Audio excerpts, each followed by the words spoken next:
Okay, good morning, everybody. I'm really excited for this one. We've been talking about it a little bit on stream lately. This is kind of a revamped, reinvigorated old brew.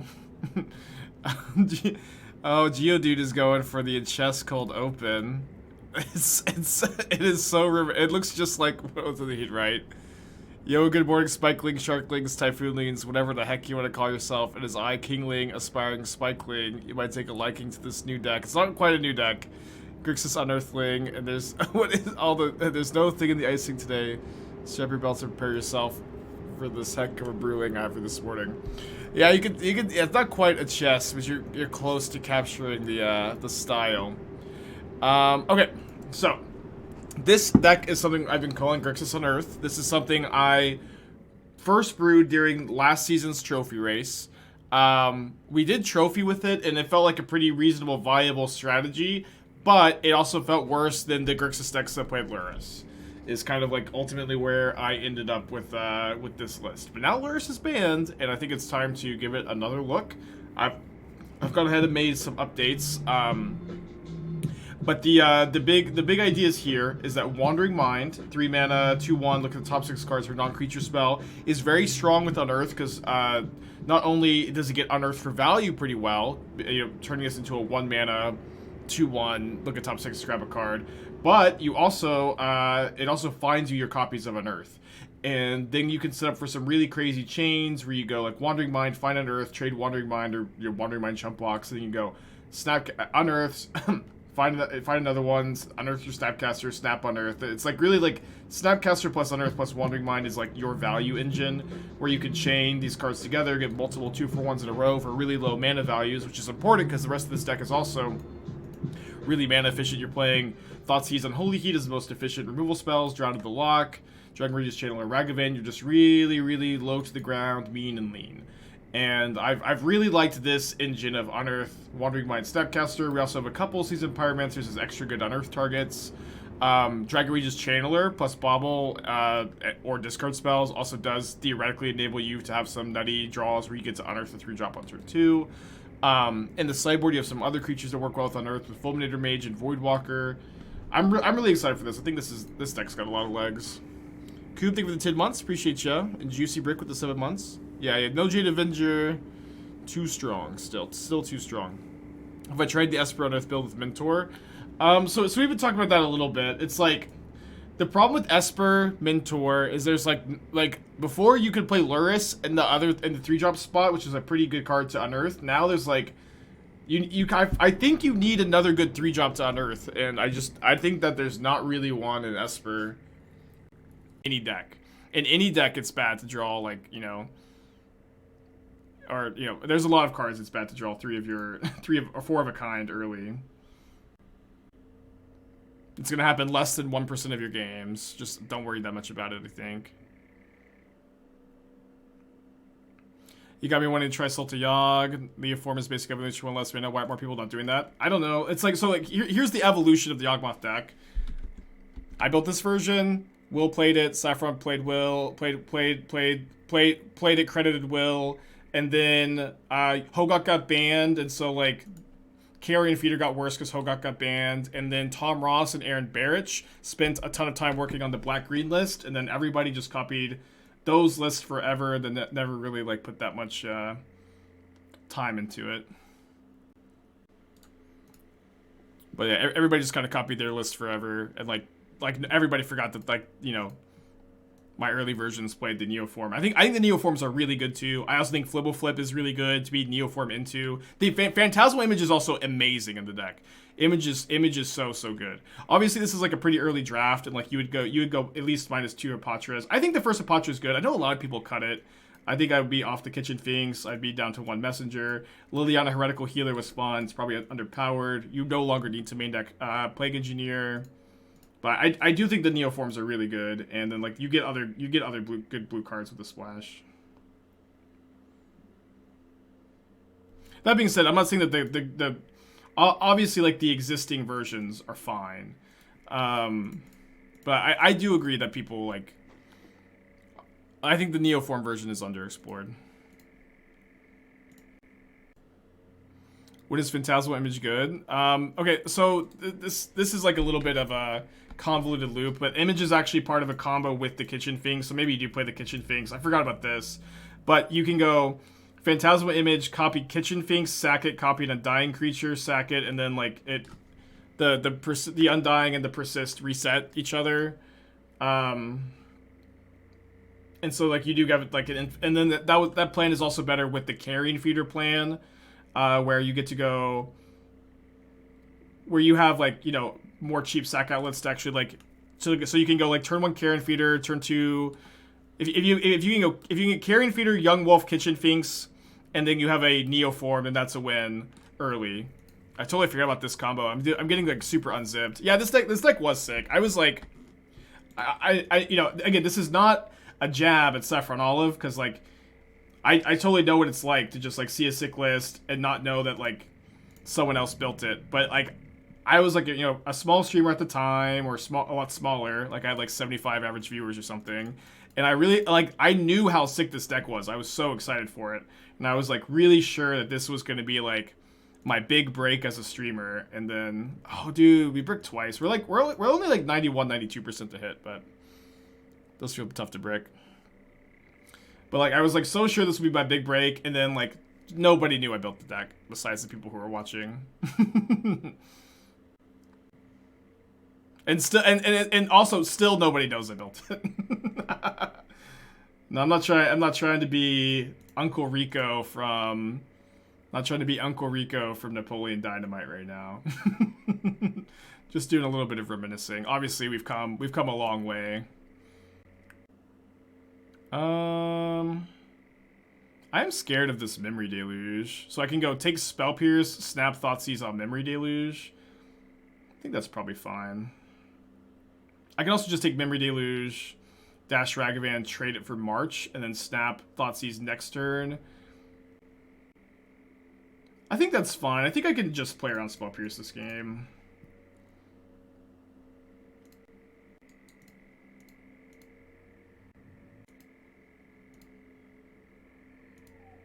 Am I gonna work on Sulta Yogg? Maybe, maybe not. It sounds pretty sick.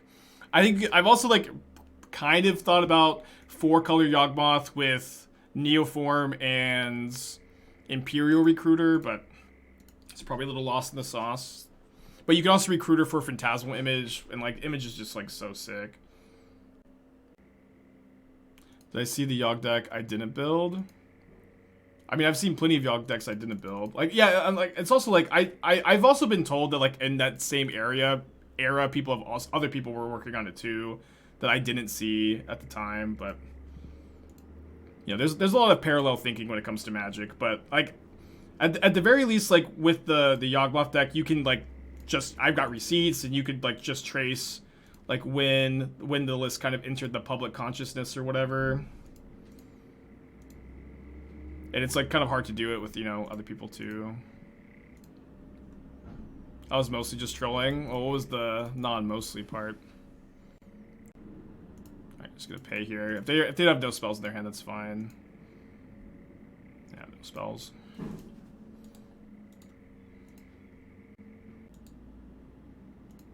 What was my big break? I don't think I had like one particular big break, right? Like, so it kind of all started when like I was one of the first people to work on Blue Red Phoenix in Modern, and like the set had just came out, and I played it at an SCG Open. I top 16'd, and then like Ross definitely did like made a lot of like big improvements on the list, of course.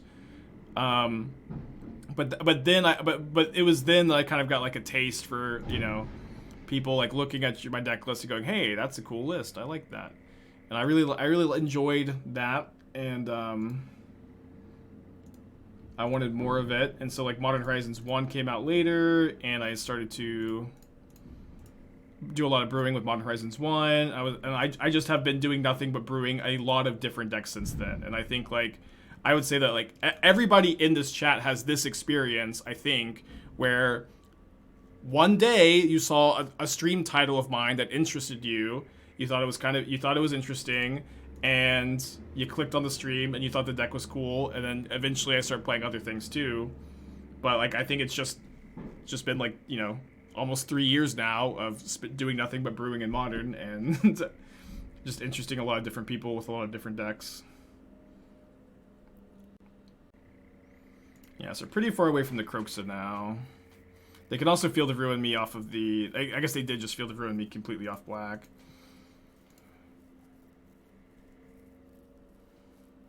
So I can't unearth that this turn.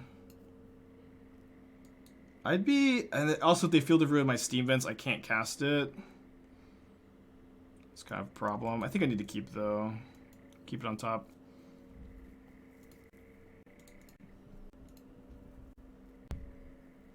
Yeah, I remember Jerry Thompson gave me a big shout out. I remember that too. It was very nice of him. Jerry's a great guy. Yeah, Ross shouted me out. Yeah, obviously, like, there's been, there's been, Seif rated me early. There's been, like, a lot of little moments, and then obviously when Modern Horizons 2 came out, that was a pretty big moment. Oh, I guess I should have cycled Unearth now to try to draw Heat for the Wandering Emperor.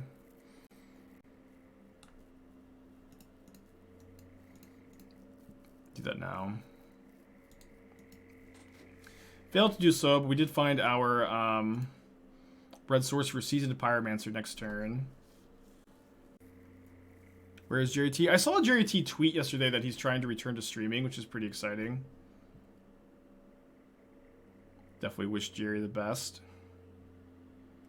I think I like going for... I think I just want to get max value out of my cards against blue-white control, so I'll go for Snap Heat on Wandering Emperor, and then if this resolves, I'll attack them, and if it doesn't, I'll attack the Emperor.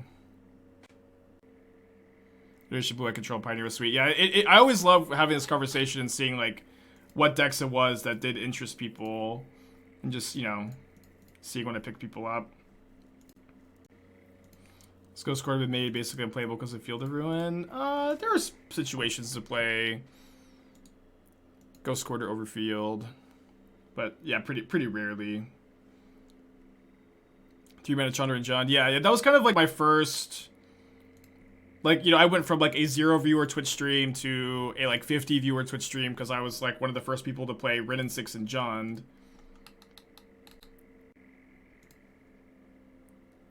It's a really good top deck for them. They also have the Memory Deluge. What deck have I worked on that I'm most proud of? I don't know. I get that question a lot. I don't necessarily feel like I'm super proud of any one deck. Yeah, they choose to counter instead of drawing 2.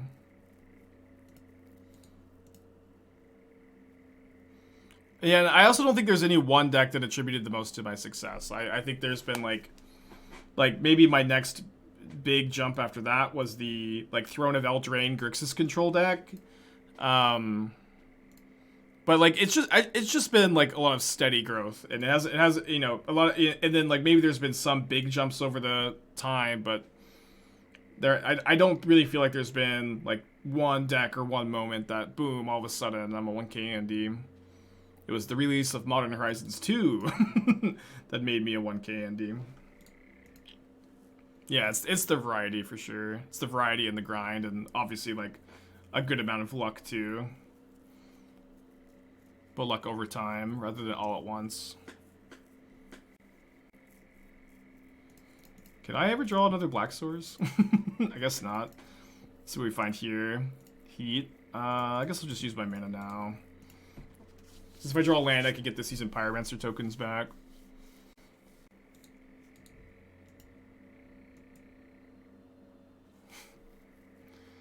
Black Source. Awesome. I'm trying to think if there's any like sequence of events that lets me like dash Ragavan after I unearth something here. I don't think I want to unearth Seasoned Pyromancer because I want to unearth next turn too.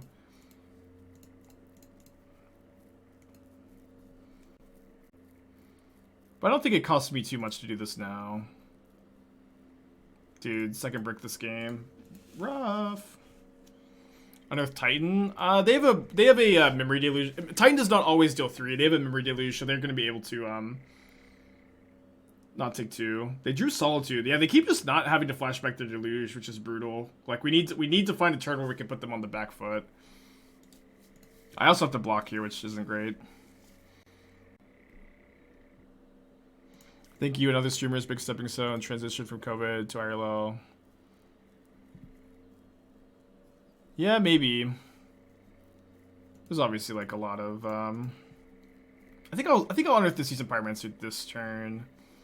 Assuming it resolves, if they've been drawing pretty hot. Okay, dash the Ragavan. And that's gonna give me a second black source to escape Kroxa. So I don't necessarily mind committing more into a verdict.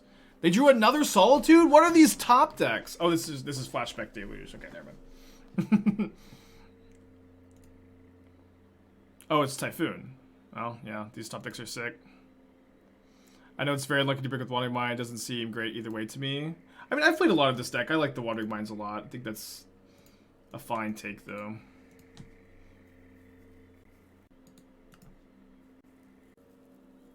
Dude, my opponent's just straight ripping gas, like 4 turns in a row.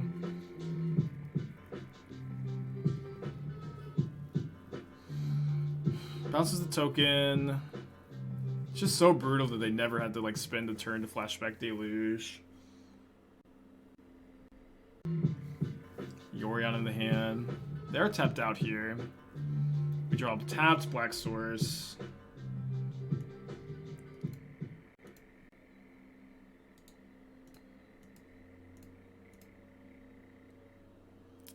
It's back there for 6 months. Evil Lemon with Twitch Prime. Appreciate ya.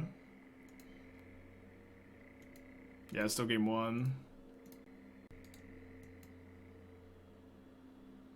Maybe we can have a crazy series of top decks and, you know, escape our Kroxa next turn, but I think that window's kind of closed at this point, to be honest.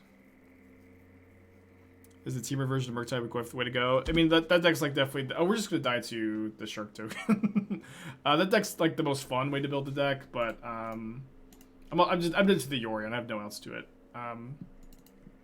That is the most fun way to build the deck, but I don't think it's the most correct way to build the deck, no.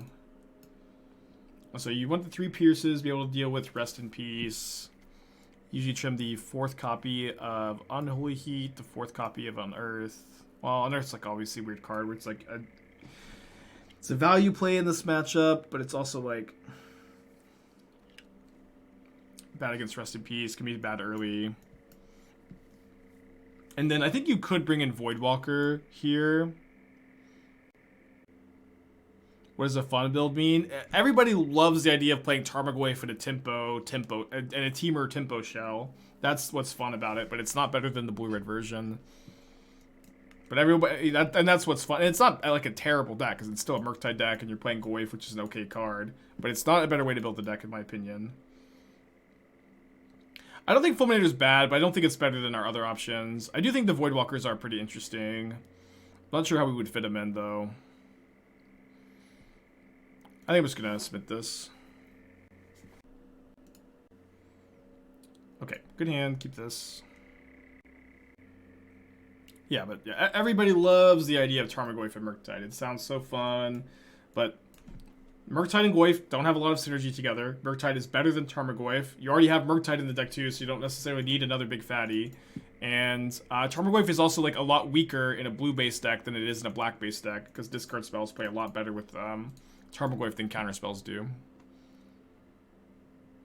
And it's also like your mana it's not a free or easy card to splash either. Like the mana does work, but it is not just like a clean splash. I'm probably gonna jam a Seasoned Pyromancer if this Ragavan connects. Am I really? Well, I could cycle a Wall of Omens. I think I just want to put as much pressure in play as I can. I think it's a little weird. I'm just gonna discard 2 Ragavans. I've got Unearths in the deck, right?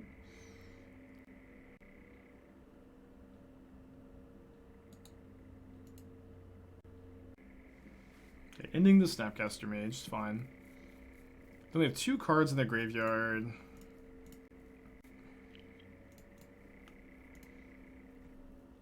Dude, Cryptic Serpent is a great card.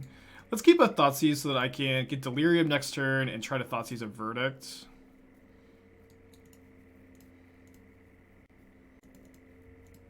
I think it's better to Bauble on their instep so that I have perfect info for the Thoughtseize too.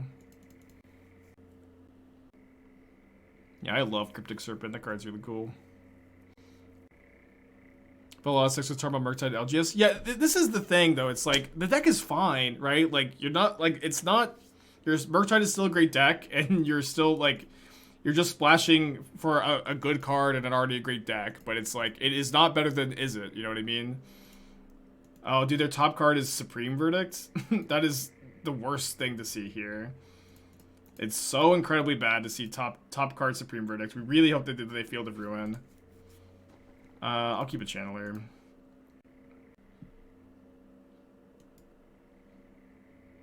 Okay, so they are not going to Field of Ruin this turn. They are very likely to Verdict me next turn. I don't really see a lot of point in casting the other Thoughtseize right now. Well, so I guess I need to think. No, I should cast it now so that I can go Channeler with Drown up next turn.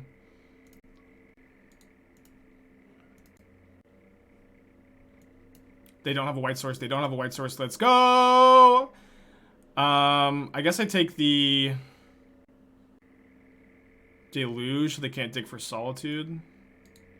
I can't believe it. They just don't have a white source.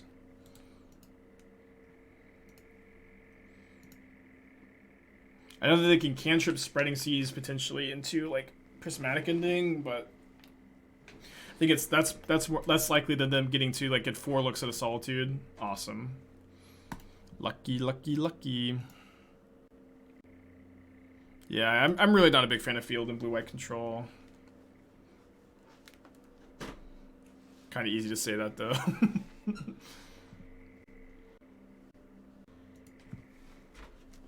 Alright, keep this. It's another thing too about the last point about the silly Temur Murktide deck, right? But another thing about the deck is that if you want another 2-mana threat, Sprite Dragon is also probably better than Tarmogoyf while not requiring you to splash a color. It's just another quick twist of the dagger. Dude, Wall of Omens is broken.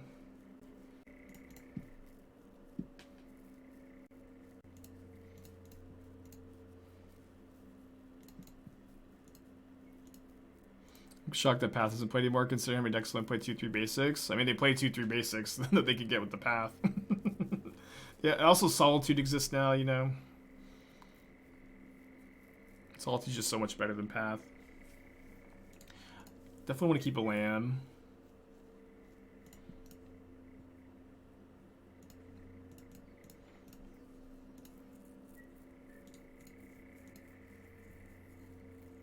Shark Typhoon's pretty scary. Can I take the top card? Can I take the Shark Typhoon? So if I take Ending, then they get to go Snap Ending this turn. The Snapcaster, like the 2/1 just doesn't matter on this board because the ground is just so gummed up. Yeah, I think I'll just take the Ending.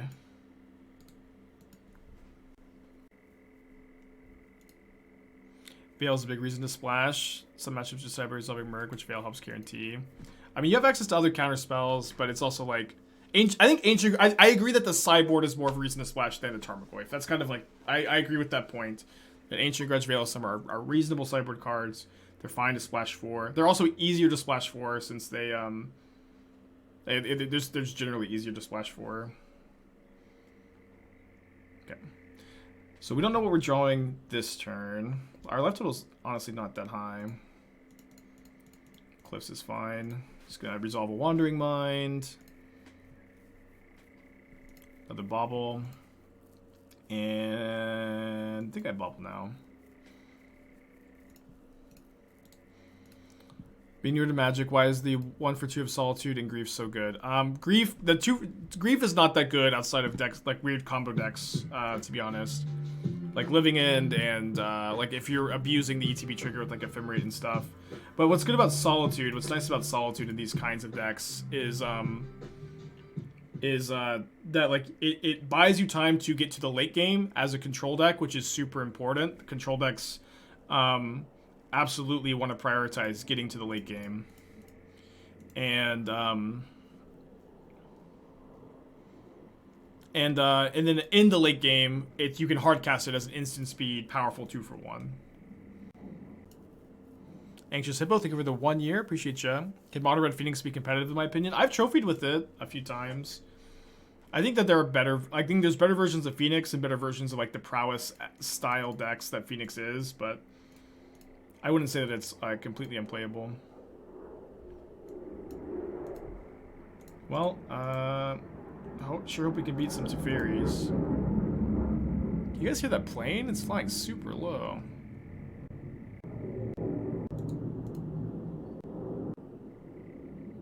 I know I complain about the planes sometimes. I've never heard one that low.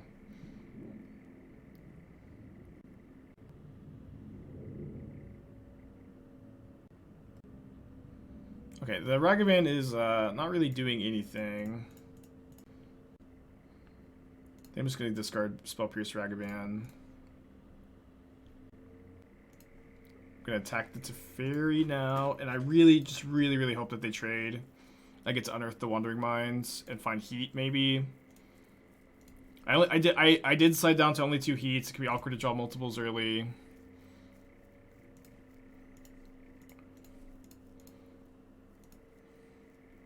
I think it's better to shock here, just so like I'm not super cold to Field of Ruin. We did find a heat. That's really lucky.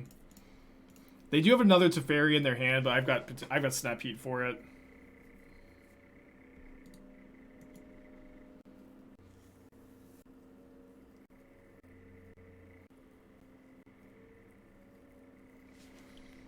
Okay, let's just send the team at the Teferi here. Yeah, I know I don't need the Snap Heat, but it's at least something I've got the option to do. You're just gonna pass back, and then if they Verdict, then we can go like get back Seasoned Pyromancer, Snap Unearth, or Snap Unearth, Snap. Oh, sorry, I only have 1 Unearth. Yeah, everybody in the chat is suddenly a suddenly an airplane expert.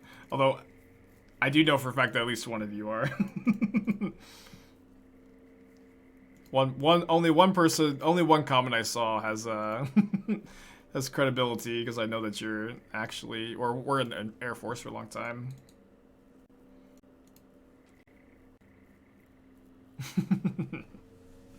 Take the shark hat off.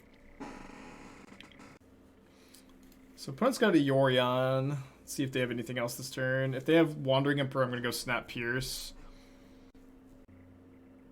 It's March of Otherworldly Light on the Seasoned Pyromancer. I think that's probably worth Snap Pierce. Just go all in on my opponent, like not having anything better than Yorion next turn and me getting to Alpha Strike. I can tell you with certainty that's at least indeed an airplane. Thank you, Chatter. Thank you. All right. They have a Yorion. They've got 3 other cards. I think we're really just mostly only Cult of Verdict. Maybe Solitude buys them a turn. They get to like Yorion the Solitude. But I'm going all in. They can't Yorion Solitude. No, what I'm saying is they Solitude this turn, then like block an Elemental token, block a 2/1, gain 3 life, then they Yorion the Solitude the following turn. Yeah, I was actually just farting.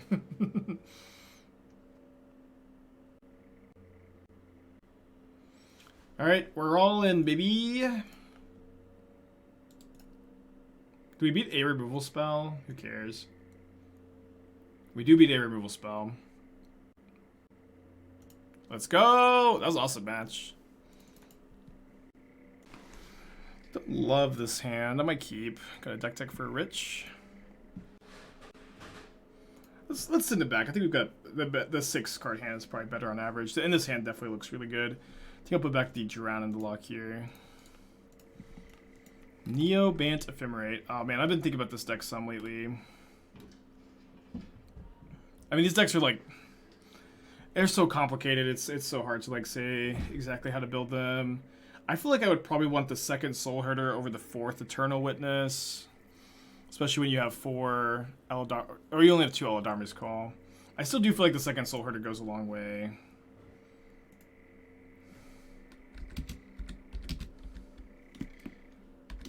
Do you feel like the second Soul Herder goes a long way? I think I am leading on turn 1 Ragavan.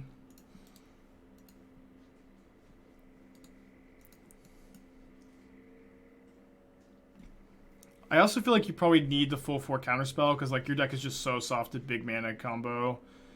And even the full 4 counterspell is like not going to make the matchup that much better, but like at least Eternal Witness Ephemerate counterspell is like a lock against some decks like that. Maybe even play the second Time Warp and just be in on the Eternal Witness combo for those matchups. I also think I don't know that I'd play the full like 6 walls and 2 Ice Fangs feels a little high, especially when you're only on 1 Soul Herder. I also think Skyclave Apparition is pretty bad. Oh yeah, just play. You need to play 4 Solitude, 1 Skyclave. Just flip those numbers. Yeah, I might actually be interested in like 4 ending, 0 March, 3 call,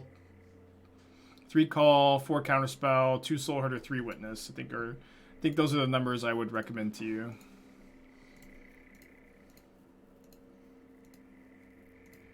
Yeah, I kind of had a feeling they were playing like mono black Cabal Coffers here. I'm just gonna play a Wandering Mind right now. Dude, we have gotten like pretty unlucky on our Wandering Minds today. Visions of Augur of Bolas, huh? Yikes. Any input on the mana bases? Yeah, I can take a look. Sorry, I missed that part. Cool. This is good for me though, because I get to unearth and rebuy. Just give me a second.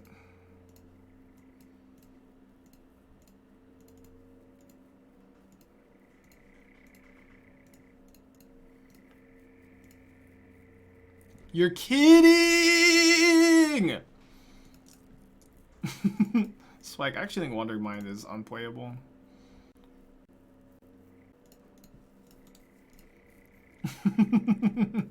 The odds are so low for back-to-back. Did I even shuffle? I don't even think I shuffled. Maybe I did.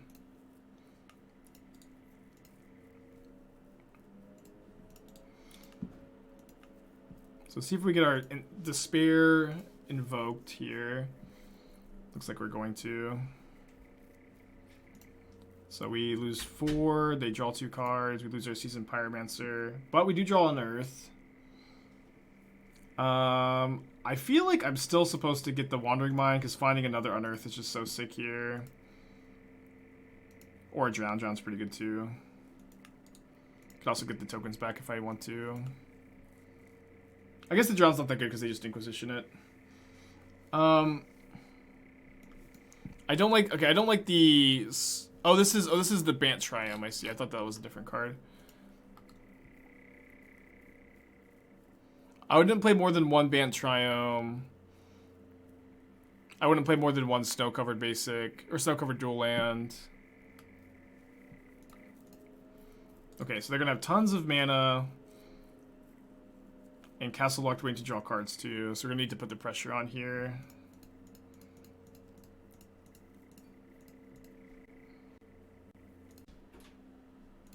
Alright, not the best top deck.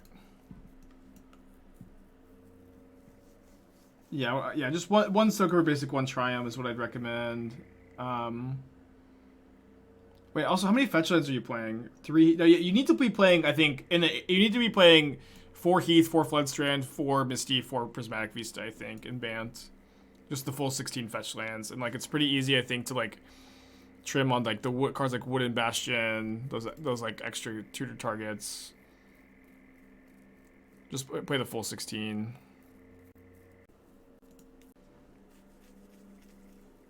It's an 80 card deck. 31 lands is fine. So they can attack Enuma, and then they can attack Enuma back Karn or Liliana. 16 fetches. I think 16 fetches is like almost mandatory in every Yorion deck. I have a hard time. Thank you so much, sweetheart. Sorry, we only have seasonal coffees left. It's better than the pumpkin stuff. But this one's the Christmas blend. What? The Christmas blend? Christmas blend. So it's gonna be pumpkin-y? No. It was just a seasonal Christmas blend that they had at Starbucks, and it was on sale after Christmas, so I said, Buy one, get one free. I will get that. And then you didn't like it. And It was now so I'm bad. forcing you to take it, to drink it. This is why I haven't bought coffee. It is for you to... No, I'm just kidding. It was on my list. I just haven't gotten to the store. Thank you, sir.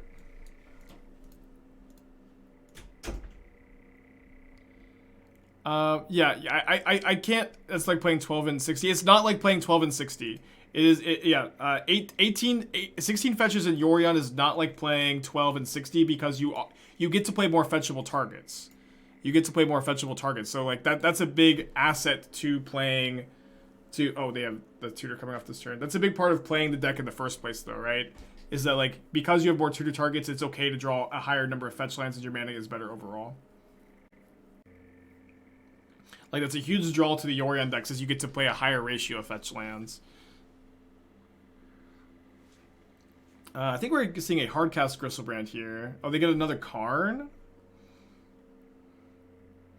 You should probably play Boseiju. I wouldn't recommend Boseiju. You have no way to recur it. Like, your deck's, like, has a lot of hard mana restrictions. Oh, they're playing Talisman. I cut the Talisman from my version. I don't know if they're playing an older version or if they just like the Talisman.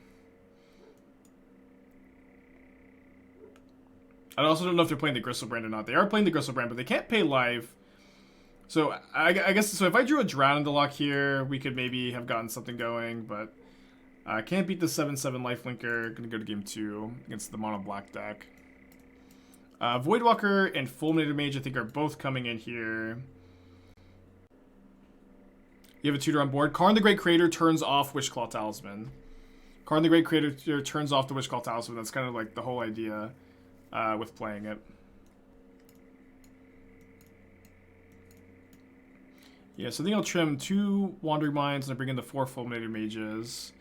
I think I might also cut the Heats. I know that they kill Karn, but I can pressure the Karn, so they don't have, like, it doesn't have that many more targets. Like, they have like the 1 Archon, but I also have Drown for those. Maybe I actually just cut the Seasoned Pyre. I mean, I think I should keep in like 8/3 drops.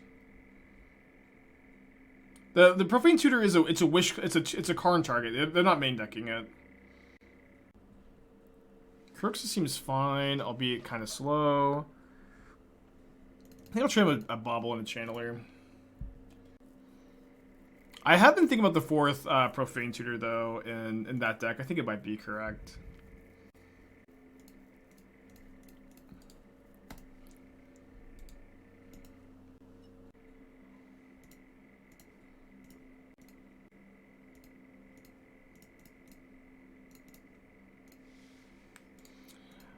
I think we can keep a Drown in the Loch, since if they crack the map, we can. I guess maybe the Drown's like a little loose here. We could have also graveyarded it for Delirium / Snapcaster. They brought in their own copies of Voidwalker. That being said, they still can't block the Snapcaster. They can't block at all. Surprised they brought in the Voidwalkers, but I guess like maybe they thought I'd cut the Heats, which I did. Can't cast the Profane Tutor. Just gonna pass. I'm probably just gonna run out the Snapcaster end of turn. B Hood, thank you for the 13 months. Appreciate you. Wooden Puddles gifted sub deck tech. Okay, cool. Sorry, there's been so many deck techs today. It's been kind of hard to keep up. It's a Demi-Lich Vengevine Arc-like Phoenix deck. Oh boy. Okay, so Ragavan.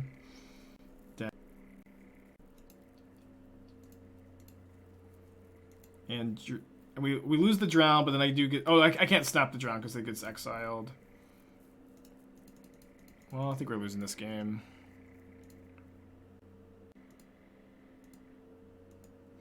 I mean... Just my first look at this list, it looks to me that the big problem here is that the big problem is that Demi-Lich seems like impossible, or Vengevine seems like impossible to trigger.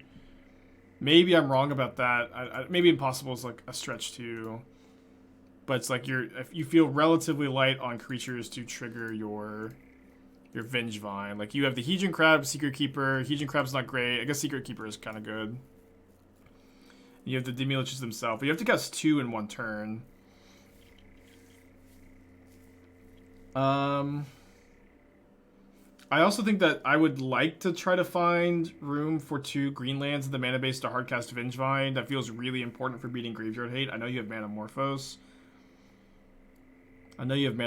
But I feel like if you cut the basic mountain and you cut like the Arid Mesa, you can play 2 breeding pools and it'll be fine. I guess maybe the darts are important for the mountains too. I do understand that the darts are probably pretty important to getting to your critical mass of castables. Really surprised they're attacking and not like drowning anything this turn, but we'll take it. Maybe they're gonna Karn, so I can't treasure token anymore. Yeah, they love this line. I'm gonna pack it in. I don't know, like, I don't think that there's a better way to build this deck, but I just really don't think, like, the Dimiliches are where it's at. I could be wrong, this deck could be good, but that's kind of my initial impression. Which Shadow Archetype do I think will prevail? What? The 1/1 bracket, huh? I'm supposed to Thoughtseize on turn 1, right? Since... I think I'll keep it back up, Ragavan. I think I'm supposed to Thoughtseize on turn 1, because like, I feel like I lose to Ariak Champion pretty hard if they have it. Wait, they have 2 Esper Sentinels and they didn't lead on an Esper Sentinel. What does this card do? This is their Johnny's Pride Mate.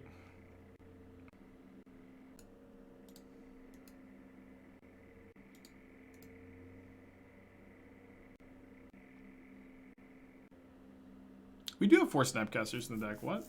We even drew all 4 at once earlier.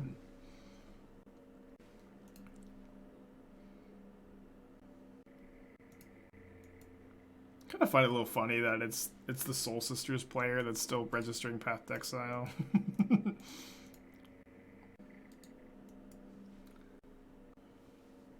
Path plus Sentinel is also like pretty big tension too. Okay, I can heat the Ooze next turn. I will definitely trade here. Now I get to go Ragavan Heat. Ooze is also kind of weird. I guess Ooze gains life, but like they are more of a white-based deck. I guess Lion Sash doesn't gain them any life, huh? And why would you play a card that doesn't gain you life? Yeah, I would play the Grixis Triumph in this deck.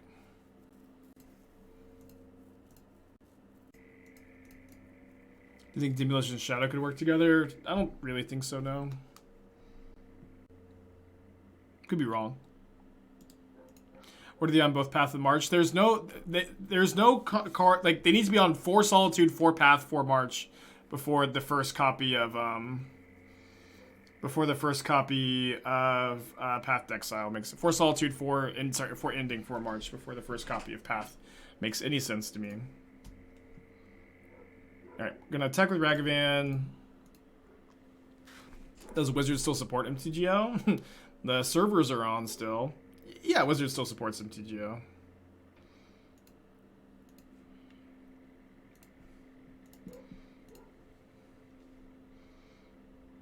In fact, apparently Magic Online is actually just getting more popular too, from what I keep hearing. Like December, I think December of last year, I heard was the biggest month of growth for Magic Online in Magic Online's history. And yeah, they do have a third party. Oh, that's it. I see it. I guess the third party is managing it, so maybe they, you know, maybe they don't support it anymore, huh?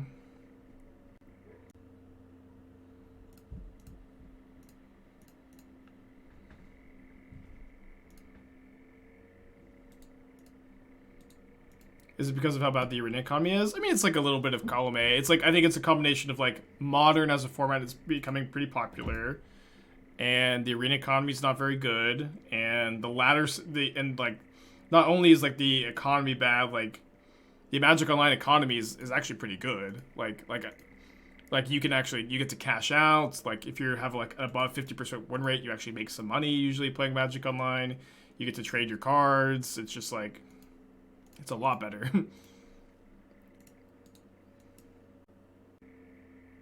That being said, like Arena does have Historic, Arena does have Mobile. There are reasons to play Arena over Moto. And that's always the nice thing about Magic, is that there's lots of different ways to enjoy the game. Everybody enjoys something else, or something different. Okay, they didn't draw a spell. Oh, so they did draw a spell because they didn't play a land for their castle. Yeah, Arena is like free to play for limited and, you know, casual players too. Yeah, now this Castle Ardenvale will probably be really hard to beat.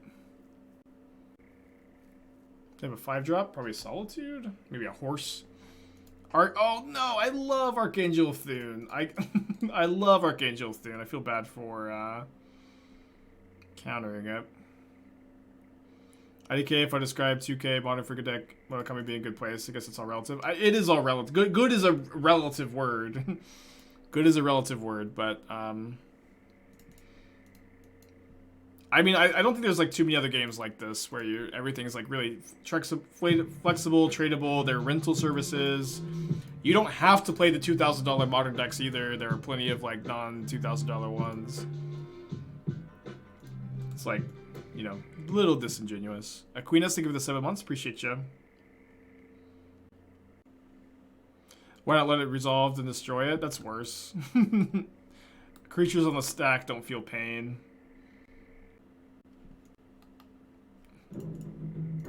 Well, it's pretty mana intensive, but I'm pretty sure I'm supposed to snap drown the token. Thanks again, Aquinas. Aquinas. I never say your name correctly. It's not disingenuous to say when you cash out of top tier decks in Moto, you're paid more up front, and you still lost 200 to play the deck. I mean, that's true of paper too, right? Like if you're gonna buy paper cards and you're going to sell them, you also lose like maybe you actually probably lose less of a percentage than you do on Magic Online. But again, good is definitely relative. Good is definitely relative, but like at the very least on Magic Online, you can be smart about how you manage your assets, and you can be, you know, smart about how you know, do everything on the client, and you can actually make some money. And it's not like good money, but like it's very rare for any game to like have that, you know. And it's not perfect, but I do think it is pretty good. Oh boy. Oh boy. Oh boy. Yeah, it's also like most people also just rent too, and it's like totally good way to do it. Yeah, there's also an all access token for the next 2 weeks where you can play whatever you want. Dude, if we lose the Soul Sisters, we're definitely switching decks. Yeah. So yeah, there. I don't know exactly what this event is, but Magic Online, or there's pretty often conventions that sell all. They're like all. I don't really know how. I don't understand, to be honest, exactly what the idea is, but you can enter an event that's special, and the idea is that they want people who don't usually play Magic Online to be able to play whatever deck they want there. And so for $25, you have 2 weeks of just whatever of like a full God account until like the convention or whatever the event is over.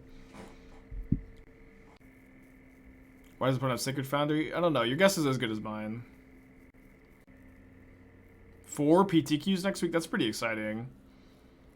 Alright, I might actually play a couple of them. We'll see what happens. Wear Tear, that's a good guess, yeah.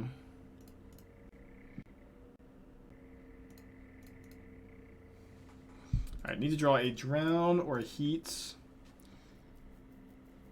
off the Bauble. Oh, they are playing Lion Sash. Lion Sash and Scavenging Ooze.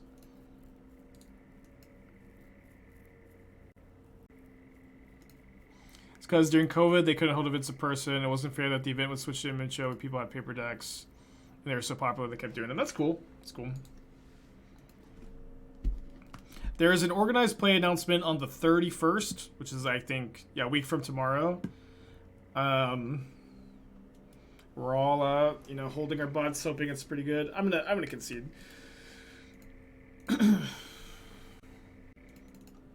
Rooting for our opponent here.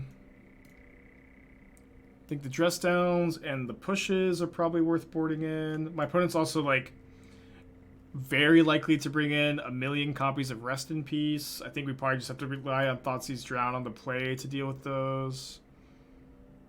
Hopefully the return of GPs. Yeah, I think that's what everybody's hoping for, including me, of course. Yeah, Huey will save us. I think like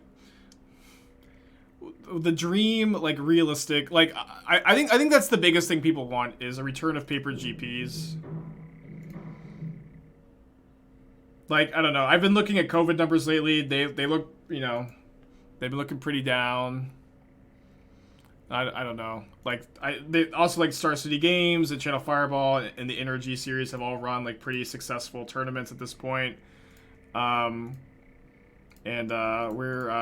hoping, huh? We're all hoping. We're all clinched up. Yeah, with coverage would be super ideal, and we don't need to do the whole coverage rant again, but that's obviously the hope. And then more like obviously like then kind of comes what I feel like is maybe the less realistic hope or the more the more of a dream. I don't know. But we also like all want a more fleshed out Pro Tour system, something ideally better than the old system, but at the very least more similar to the old system. And that feels like the thing that is less likely. But I do feel like it's what we're all kind of hoping for, huh?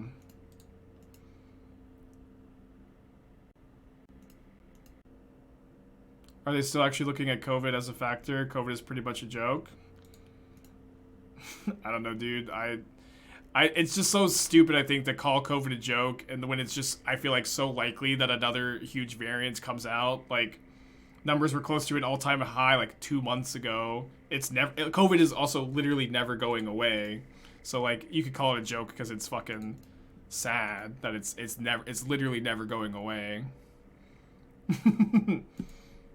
Thank you, Path to Exile. But like if numbers stay the way they are right now, then sure. Like it seems like really realistic to hold a lot of paper events. But I think it's really naive to pretend like it's not likely that at some point we're gonna see another big variant, right? Super naive.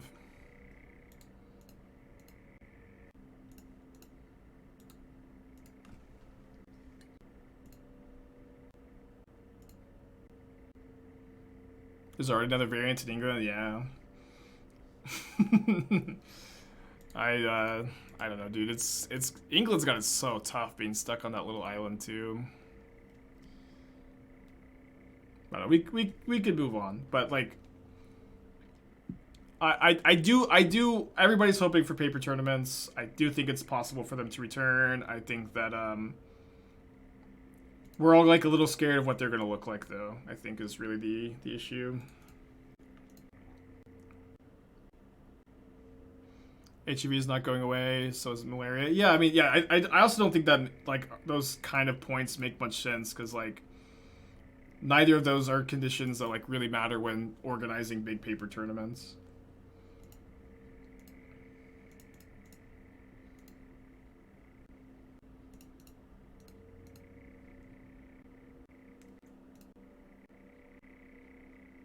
Yeah. Also, HIV and malaria, neither of those diseases are jokes either. They're both very serious and probably require a level of attention, huh? But I don't know. It's like, I just feel like the stupid social media algorithms have run in so many people's brains, you know? Like, we've had a lot of deaths worldwide due to COVID, and like having a freaking conversation about it at this point is still super reasonable, but people's brains are just like super rotted to like react really viscerally when like it even gets brought up, you know, rather than just like being completely ignored at this point. And Brandy with 3 months, appreciate you.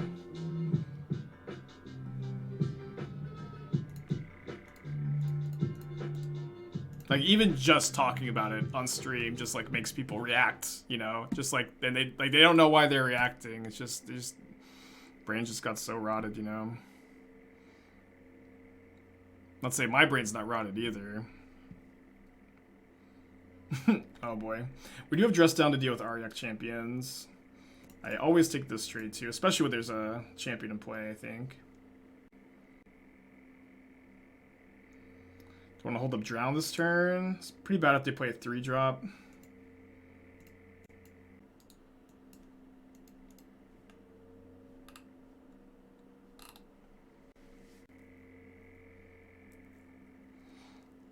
Yeah. I agree. Like I feel like just like accepting that it's never going away is important because it's the reality, and we can like we need. I agree with that statement that we need to kind of adjust to a new reality. Absolutely.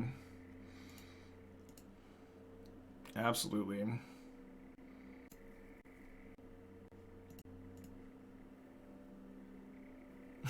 Yeah, chat's just wait. They're just itching for it.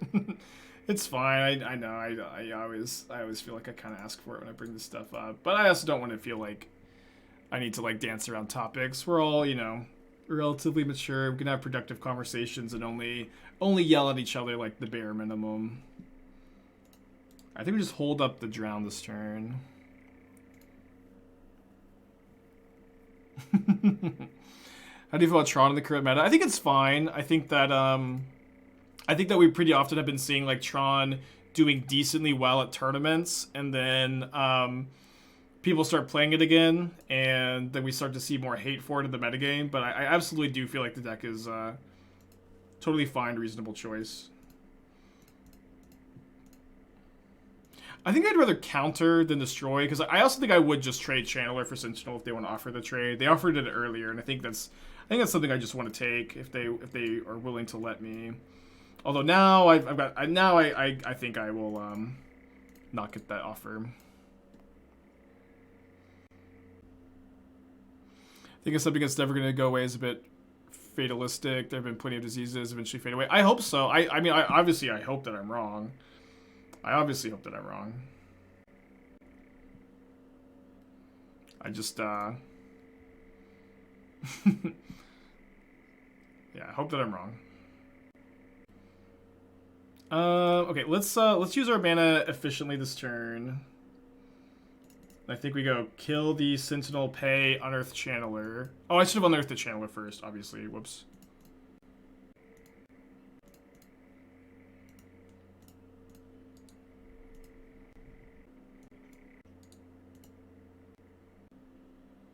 Okay, 1 more mana to activate Cave. I really feel like Cave should have been 4 mana to activate. Like, I feel like Den of the Bugbears, like, Den of the Bugbear being a 3-power creature that makes a token, I think is better than being a 3/4 flyer. Maybe I misevaluate that a little bit, but I do feel like it's a little weird. Okay, I'm going to try to block Aryak Champion with Snapcaster Mage this turn, and maybe also get to drown something if I'm really lucky. Yeah, good work, mods. Good place to moderate Asmo. I've got like a slightly updated Teamer Reclamation list prepped for today. And I was not sure if I wanted to play that or more mono black Cabal Coffers or Jund Saga. We played all day Jund yesterday and all day mono red on Monday, so I'm not sure that we're gonna necessarily play one of those. So like maybe the Cabal Coffers deck, maybe we do like, you know, I'll see how I feel after this league. I think we're gonna switch to a different deck after this though.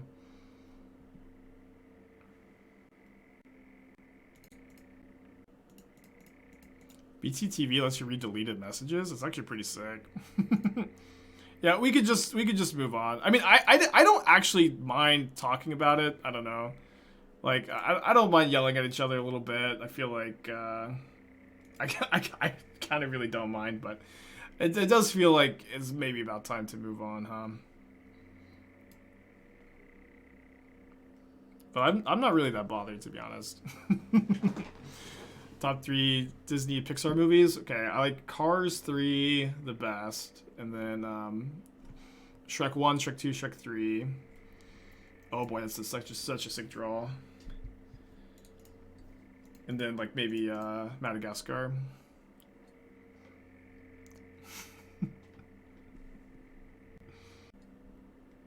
Yeah, I think that's my definitive top 5 Pixar lists. Definitely keeping that one on top. Cars 3. Why do people hate Cars 3? It's just like, it's just awesome how they really redefine the genre, and it's like a mob movie for cars. Like, really, if you think about it, Cars is kind of like the Godfather 3 of Pixar movies. It's just like super underrated, but it's really good, but just because some critics said they don't like it doesn't mean it's not the best of the trilogy. Just like, again, Godfather 3 is the best of the Godfather movies. I think I'll dash the Ragavan here, offer the trade. If they don't block, I can play the Seasoned Pyromancer. Let me finish reading this card. Okay, yeah. I think that was Cars 2. Okay, I haven't seen Cars 3. I hope that you could. I'm good for it. I haven't seen Cars 3. I don't think I've seen Cars 2 either. I don't think I've seen Cars 2 either. The red for Pyro. I get the red for Pyro if I hit them with Ragavan. I haven't seen Godfather 3 because everybody says it's really bad, but I've been kind of meaning to watch it. I really like the first two though. Yeah, but I would also say Cars 3 is probably better than The Godfather.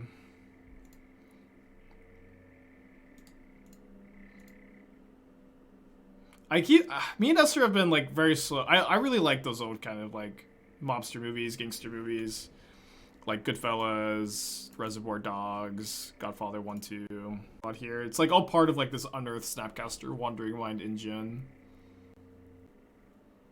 I like Pulp Fiction a lot too. Esther's been wanting to rewatch that lately. You know, I've seen it like Pulp Fiction's kind of like one of those movies that like me and my friends like watched a lot in high school, and I've just like seen it so many times. It's kind of like lost its allure a little bit.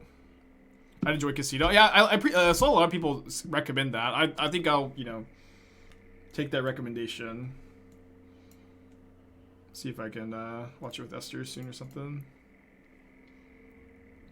If you like Goodfellas, you'll love Boss Baby. I mean, I don't know. Like, the Boss Baby TV show just went on and on and on and on and on.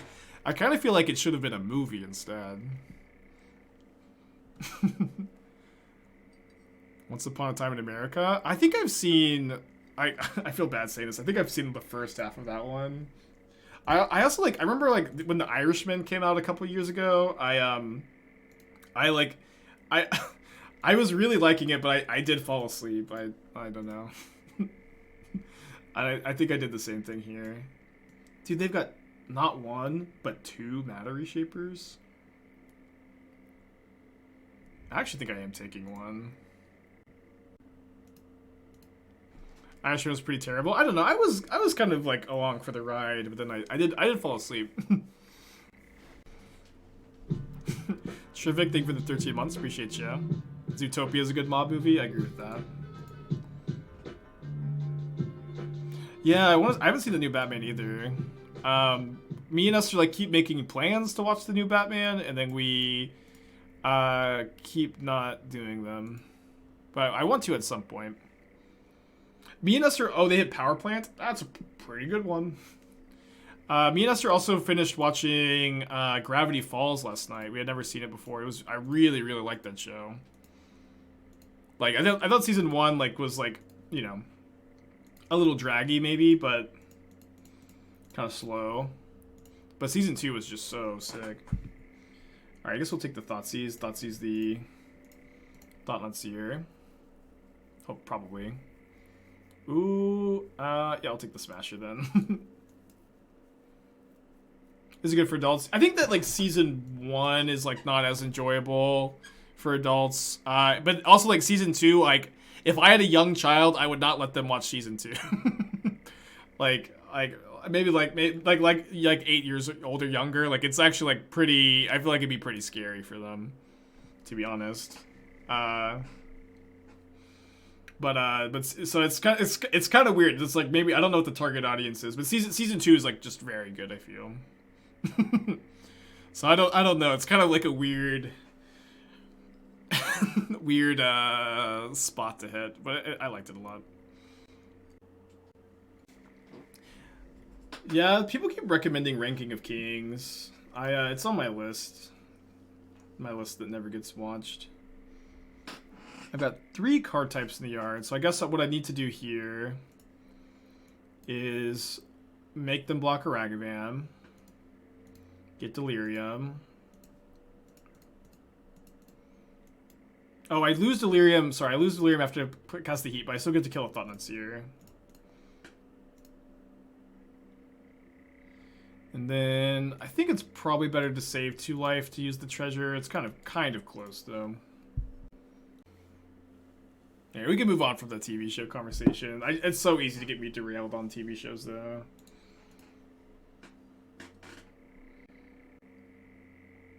Missed an attack. Well, I wasn't sure exactly what I draw. Maybe I should have attacked with the Wandering Mind, but I'm also like kind of interested in double blocking with these 2 and like leaving the Ragavan alive, you know?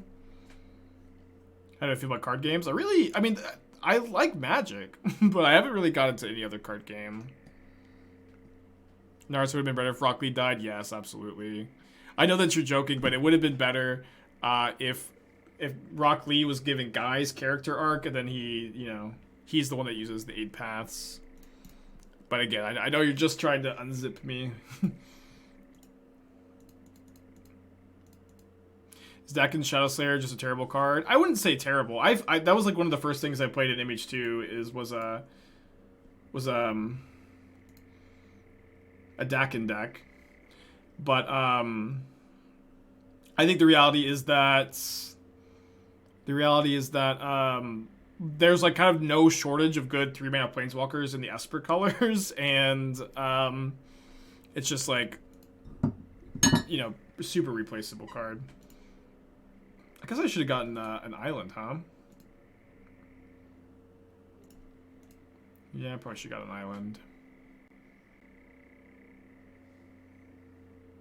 Yeah, I've never seen any Boruto. Well, I've seen some like little clips of it, but it's not really a show that interests me very much. Alright.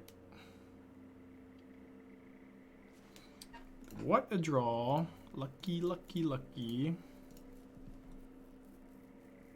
Have I tried Kappa Cannoneer and the Affinity Shells? Well, Kappa Cannoneer is not modern legal. It is very good and established in Legacy, of course. Dude, we drew Drown? So perfect. Oh, but they can kill my Ragavan, so... Wait, they're killing Wandering Mind over Ragavan? Are you kidding? Are you kidding?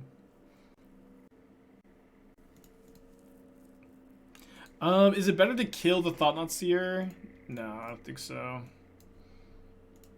Better if my top card's a land. If I had Lightning Bolts in my deck, it'd probably be a bit better because I could bolt them. I think that's defensible. I really feel like you have to kill the Ragavan there.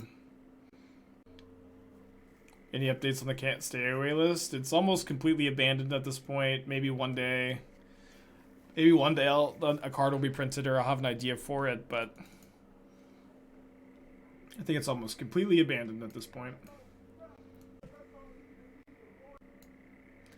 I think I want both Voidwalker and Fulminator Mage. I think I'm going to cut the Kroxa. I might cut the Drowns. Maybe go down to like 1 Drown to Loch. Drown's pretty bad usually. It was good that game, obviously, but it just takes a long time to get going.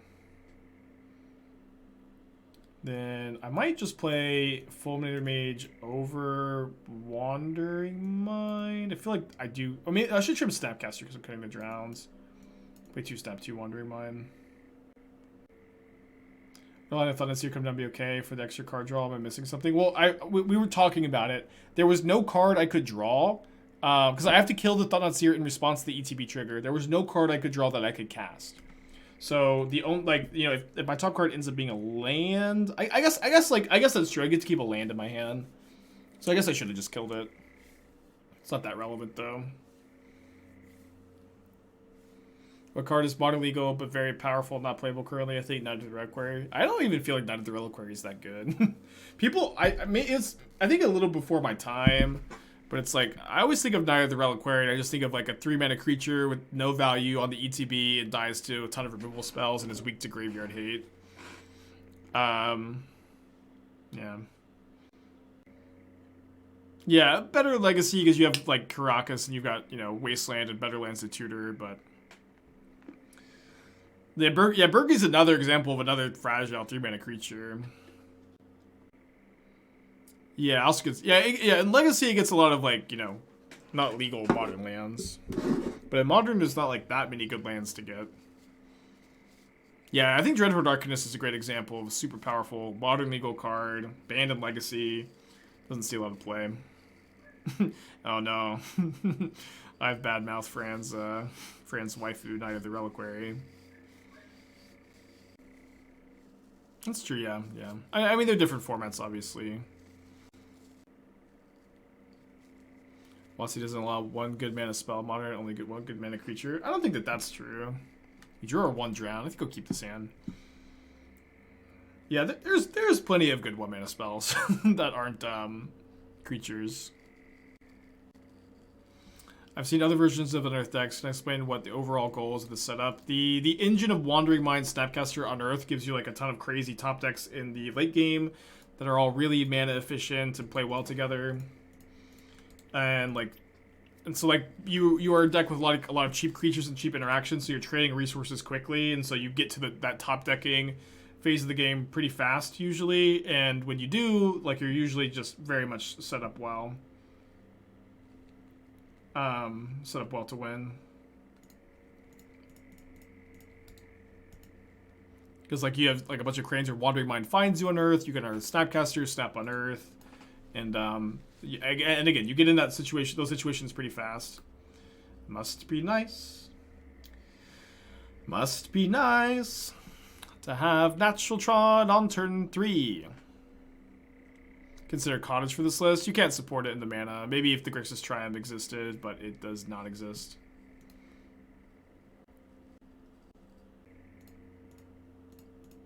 Alright, they played the tower last. That's what I'll blow up.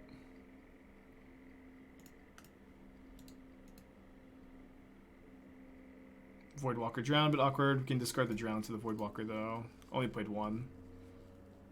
What am I seeing, Hamilton? I actually saw it not that long ago. A couple months ago. It was like me and my mom bought me and Esther tickets for like my birthday, I think. And she bought it before COVID. Before COVID, and we just saw it for the first time, and the only time. Like 2 months ago. But our tickets were also terrible. Our tickets were so bad. Like we were at the very top. I couldn't, and I also like, I need glasses, and I really couldn't see anything. I just like,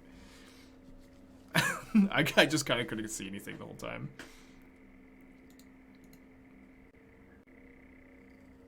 What about Hollowvine? I watched Doom play it last night. He lost playing for 5-0. It's maybe a little underplayed. Pretty fragile to hate, though. Alright, it takes the second Spyro.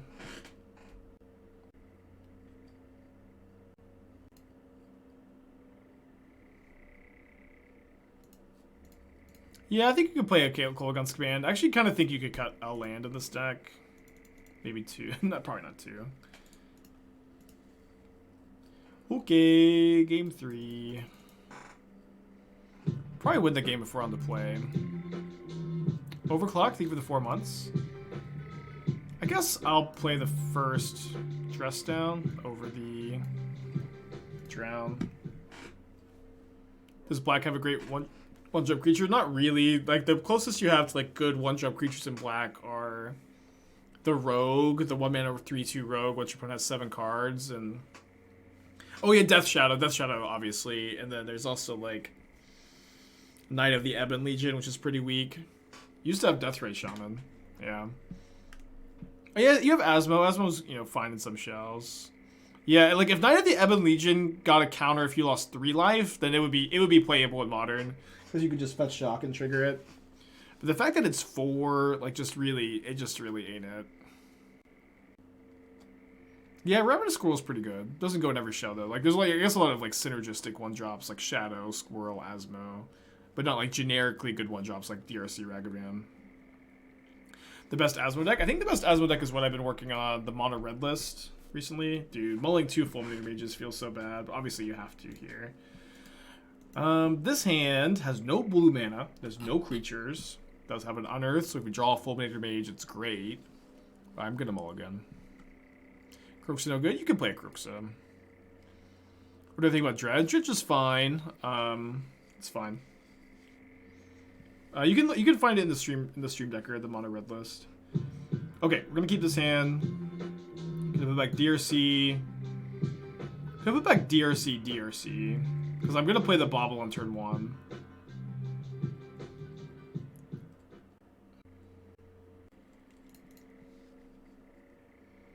If I see a land on top, I think I'm not gonna play the Ragavan. Maybe just dash it on turn 2.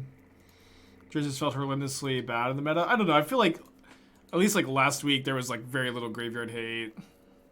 I don't know. It's just like it's also also really easy to like be the Dredge player, run into a lot of graveyard hate, and then be like, oh, Dredge is bad right now, but it can just like be bad variance for you.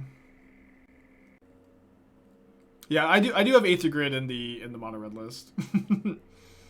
usually looking at the list before suggesting changes. I've even been calling the list mono red grid. Alright, I think I'll play the Voidwalker this turn and then just go Stone Rain while I'm attacking for 5 instead of just 2. Think you through play another Unearth deck with Mentor in the future? I've been like getting so overwhelmingly demanded to play it lately, but I just like don't know what you place the Luris with.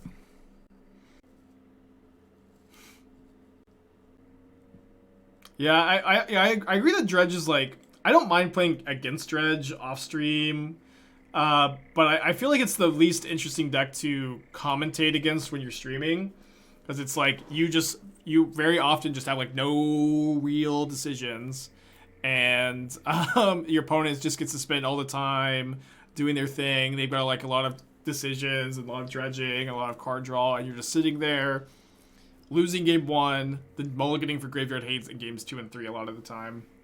Sometimes there's more nuance. Actually, when Uro was legal, the Uro decks just beat Dredge without graveyard hate, and those games were actually pretty interesting. Surprisingly.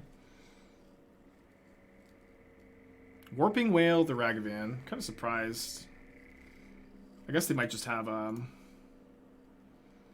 Nattytron. We had a pretty good mold of 5 here, though.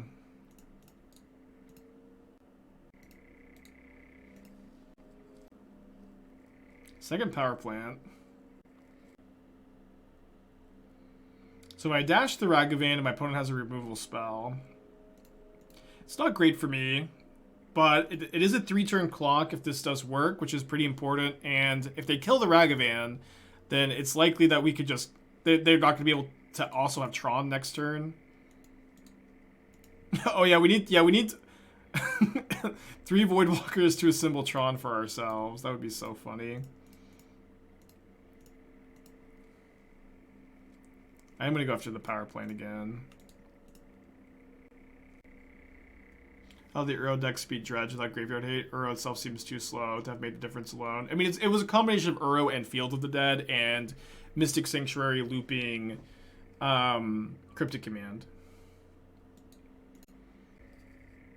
But Uro also like being like gaining you all that life is also very good against Dredge too. Yeah, I really would like to draw an Unearth. Mold of 4. I think this was a mold of 5. I don't think it was a mold of 4. Is it ever right to fit Fulminator Mage after map resolves in case they have redundant Tron land? Yeah. Yeah, maybe it's better to just make them crack the map there, but it probably doesn't end up really being that different because it's just an onboard trick that's easy to play around. Remember Cryptic Command was played in Modern? I mean, I think Cryptic Command's still good in, like, Reclamation and Lotus Field. Like, I don't usually play it in Reclamation, but I do think it is good there. And, I don't know, I've trophied plenty of times with Lotus Field. Does my dislike of Creeping Shield extend to the channel lands? No. It's different. Like, you have to spend mana on the channel lands, just like any other uncounterable spell. Have I enjoyed any Rakdos Unearth lists? I feel like for the most part you want to be Jund or Grixis. I don't think there's like... I don't really like the... I don't like the... I really dislike the Skelemental decks.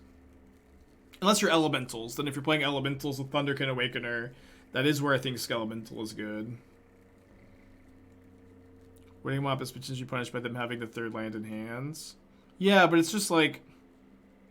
I mean, they just like fetch... They just crack the map anyways. It's... I don't know. Maybe you're right. Maybe you're right, yeah. You are right. You are right. I've been having success boarding in 4 Delver, 4 Ragavan, and 4 DRC and Dredge. What do you cut? Yeah, you can play Mardu too, yeah. My opponent is deep in the tank. Yeah, they've got options here, I guess. Yeah, me and Caleb D beef. I love Caleb.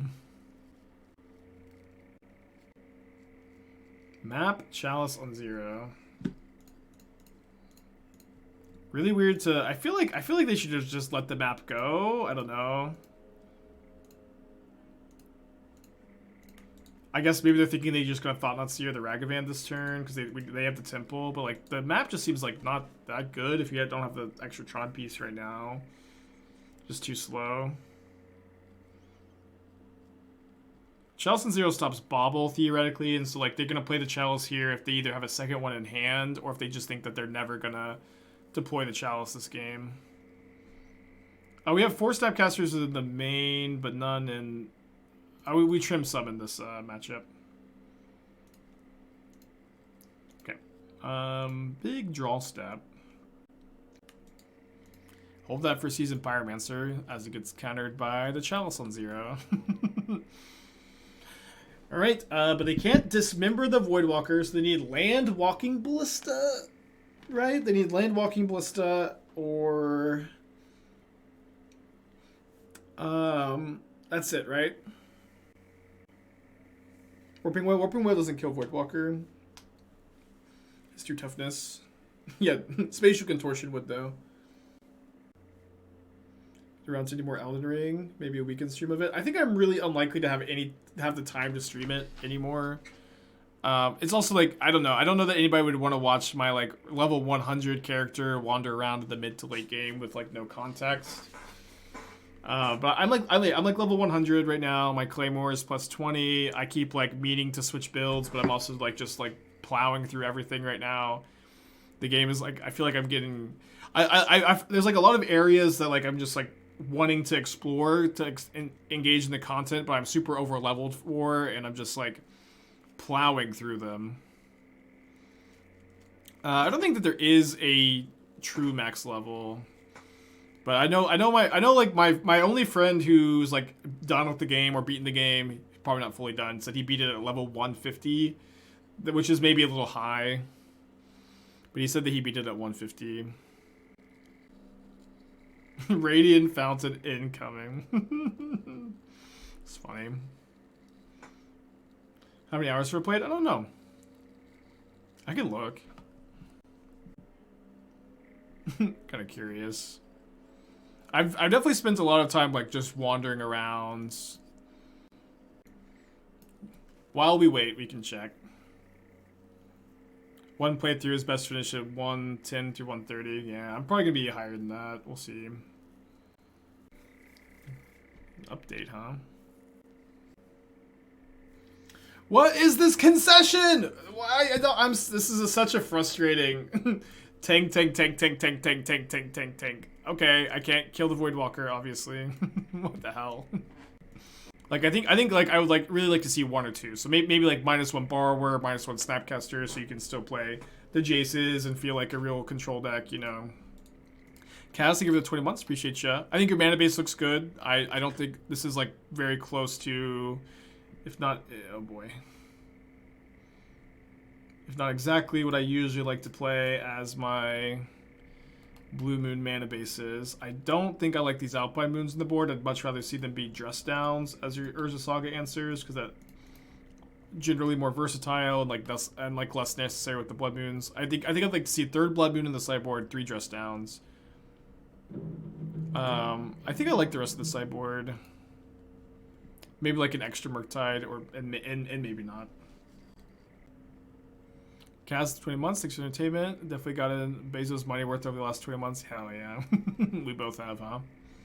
What deck is next? I'm still kind of deciding. We can maybe if a mod is available to build a poll. I was thinking about either Temur Reclamation, Mono Black Cabal Coffers, or just another League of the Junda Saga deck. And it's kind of like what I'm thinking. So they've got Bridge on top of their library, but I get to exile it with Ragavan. I get to play a little bit of Lantern Control myself, huh? You know what? I'm something of a Lantern Control player myself. And I think I don't really need to drown up this turn, so why don't we just play DRC, Thoughtseize.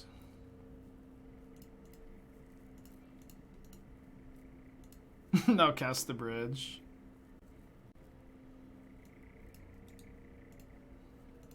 Thoughts on creativity? It's a fine. I think it's a good archetype. I think it's potentially like a little underplayed. So they do want. Okay, I thought they would want to draw that land to make Saga tokens, but I guess not. They're probably upkeep. Mill the Thoughtseize.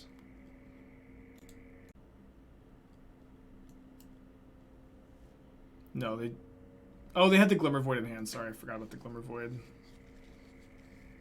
But my plan is to drown the token. Get Delirium in the process. Although, I mean, I think the damage is probably worth it to attack with the Ragavan, since they can get rid of the Blooming Marsh if they want to anyways.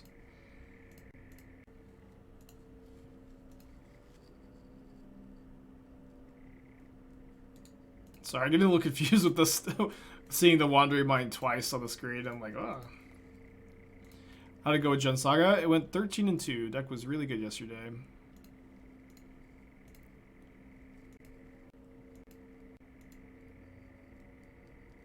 Yeah, I haven't really done much brewing with creativity, though.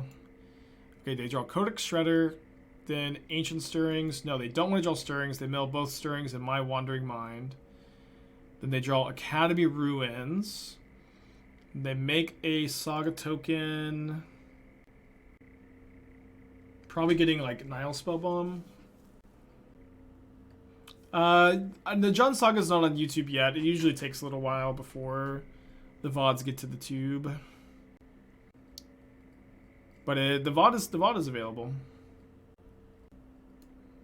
Okay, I'm pretty sure I'm gonna drown the Construct token. Obviously, like, I'm weak to a top deck bridge now.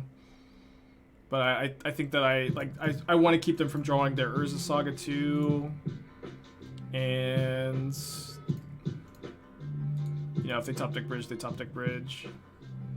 Yeah, now they kind of have to mill the Wandering Mind, otherwise they risk me Wandering Minding into another drown. Then we find a Thoughtseize, which can take their Ancient Stirrings, which is actually pretty good. Because that's, you know, 5 less looks at a bridge.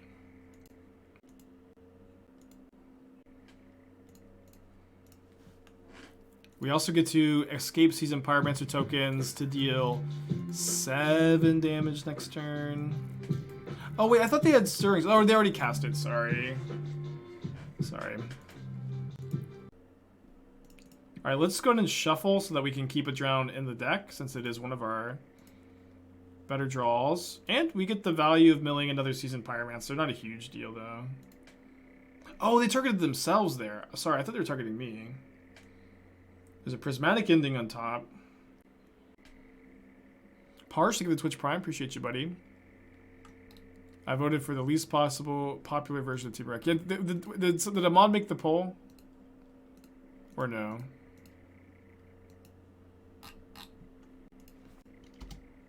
Okay. I'll make it.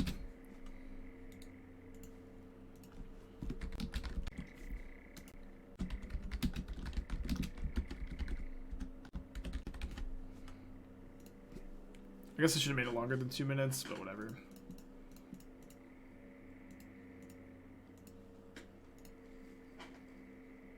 So it may be correct to just not attack with the Ragavan since it doesn't change the clock.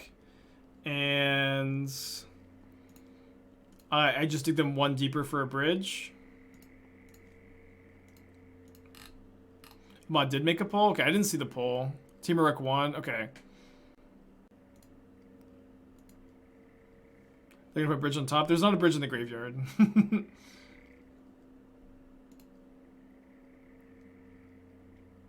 They do have a bunch. They have 4 more looks though. Ah, dang it. We have only the Kroxa as an out now, but it is a pretty good out.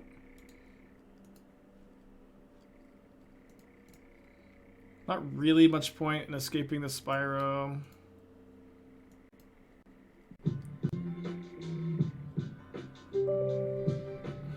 Oh, Elden Ring finally loaded. Last year, Twitch Prime, appreciate ya. Okay, let me draw the Snapcaster Mage. Yeah, they need to Pixis it, but they don't have a Pixis in play.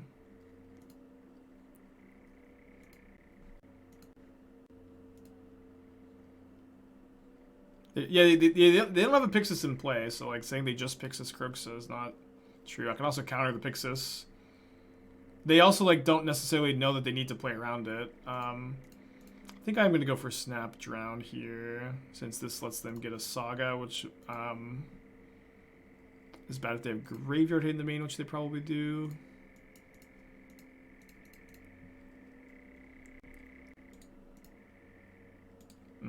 Rough stuff.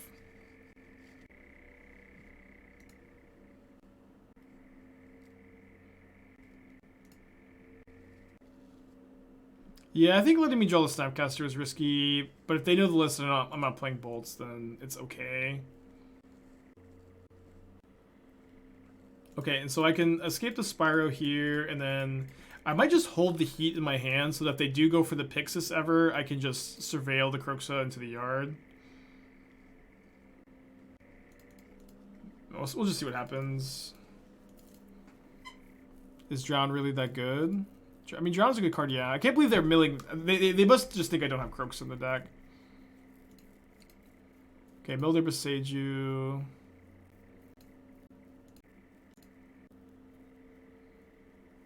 Okay, they draw the Prismatic Ending, which is not... Well, I guess they're going to kill my Channeler. Which definitely removes a lot of my selection here. So let's Heat our own Channeler. Just dig 1 card deeper for Kroxa. Only 1 Kroxa in the deck, but it is lethal if we find it. Ah, another land.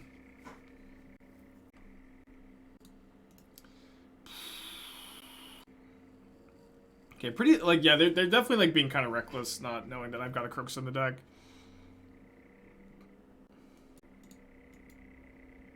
Not that it's, that relevant so far. Needle doesn't stop Kroxa. It's a pretty... a lot of people think Needle does stop Kroxa, but it doesn't interact with it at all.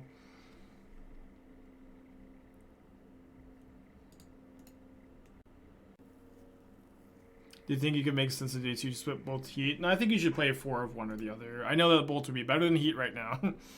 But I just feel like with only one... I think you only get to play 4 removal spells. Heat is the more powerful removal spell. You could play Bolt over Heat, but I don't think you should do a 2-2 split. So if they have Graveyard Hate in their deck, we're going to lose. I obviously think that they're like somewhat likely to have Graveyard Hate. There's not really very many. I mean, there's a lot of Academy targets, but none of them are that important here.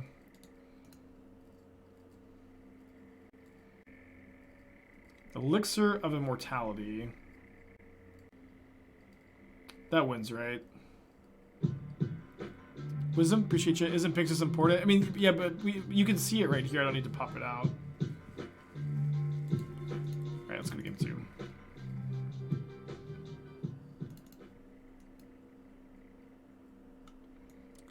Okay, we'll bring in the Spell Pierces. The Dress Down seem okay. Not necessarily going to be mandatory. I'm not sure that these Voidwalkers are very good either. I definitely want to cut the copies of Unholy Heat, though. Probably can cut a Bauble. Don't think you want the Fulminators. You could play them. I don't think you want the Voidwalkers either. Not much that you really want to cast off them, and the Graveyard Hate is not that relevant either. I think we'll just submit this. Yeah, Fulminator can be okay too, but like I don't think it's better than our other options. Just done for their Urza Saga tokens. Also, instant speed cantrips have value against Lantern too. So because you can just draw the card that they're trying to mill you sometimes. Bauble's pretty good. It's okay. I don't know. Rather have Fulminator than Dress Down? Maybe.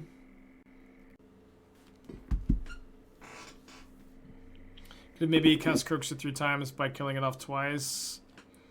I don't know. It's like a little Christmas landy. Maybe you're right. I think it's kind of better to move on. I think like against Lantern, like there's a decent bit to be said for like just conceding when you're like 0.01% to win or whatever, and just moving on. I think that's got a decent amount of value.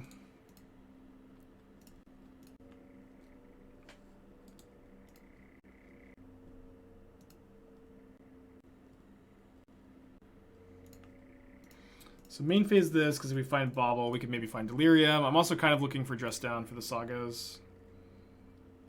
We'll take the Unearth, I suppose. Oh, sorry, with the ding-a-ding.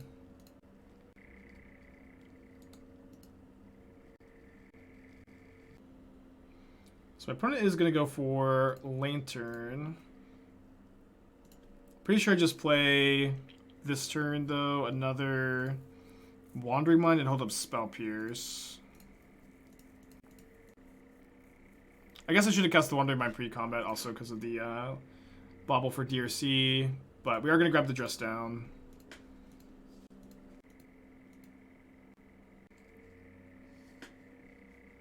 Yeah, I feel like 3-mana 2/2s are unplayable. I feel like there's plenty of good 3-mana 2/2s in Modern, right? At least Magus the Moon immediately comes to mind. I feel like there's another good Fulminator Mage is somewhat playable. It's not a Seasoned Pyromancer. Seasoned Pyromancer is a 3-mana 2/2. Yeah, that's the big one. Yeah, but this is a 2/1. Yeah, Skyclave is not as good as it used to be. It used to be pretty good though.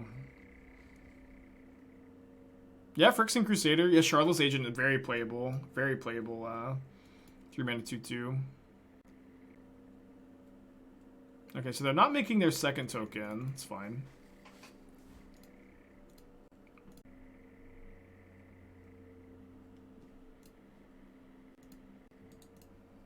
Just gonna attack. Get it for 4. Plague Engineer. Yeah, Plague Engineer is like the best 3-mana 2/2 that sees 0 play, I think.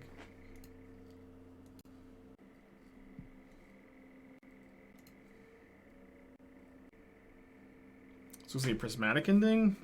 Guess I'm gonna just fire off a Spell Pierce here.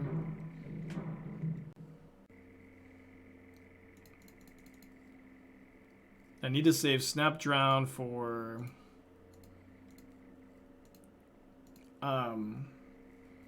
Bridge or Spell Pierce.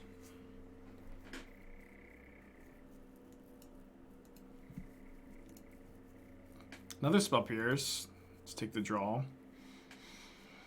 Horn does have Fatal Push in their hand, so maybe I'm supposed to go Unearth Snapcaster Mage and... Well, they milled the push. They milled the push. Might still be good to Unearth Snapcaster Mage and snap the Thoughtseize here. Because I get 2 more points of damage in play. And I can theoretically just play Snapcaster as a 2/1 next turn, and then Dress Down, kill those Saga tokens, and present lethal.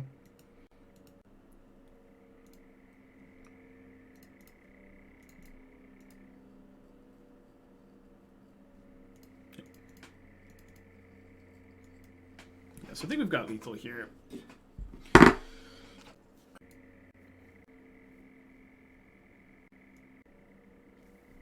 Thoughtseize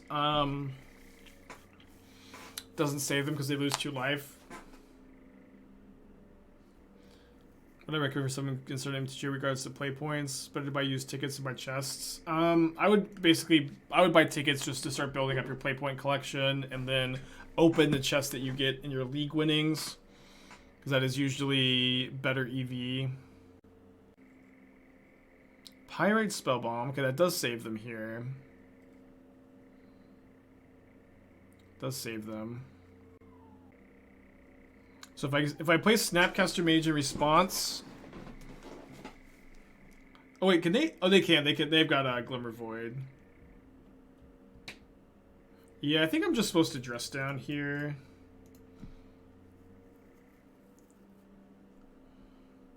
They do have red mana. They have red mana in their hand. Spell Pierce doesn't keep them off the Pirate Spellbomb. Well, I didn't think they were dead there. Maybe. Yeah, they have Glimmer Void to not be dead. Okay, game 3 on the draw. I don't think I'm gonna make any changes here. Just gonna click the submit button. They saw Snap Spell Pierce, maybe they had no outs. Well, they just take the Snapcaster. I guess Spell Pierce counters the bridge. Yeah, that's a good point. Goatbot credit is 8.75. Wait, then why does anybody? I didn't know that you could buy credit for cheaper than you could buy tickets. That doesn't make any sense, right? I guess maybe just nobody knows about it. Or nobody knew about it. Glad Nauseam, 2 years. Let's go. A lot of 1 year and 2 year resubs today. That's pretty cool.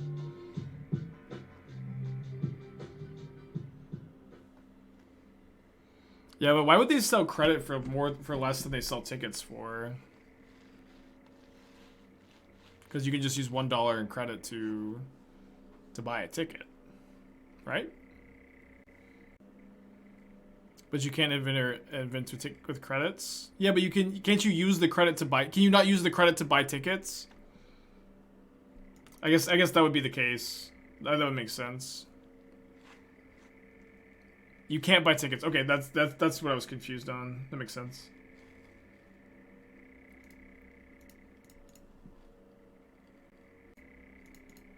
Otherwise, it doesn't make any sense. Graveyard, I guess.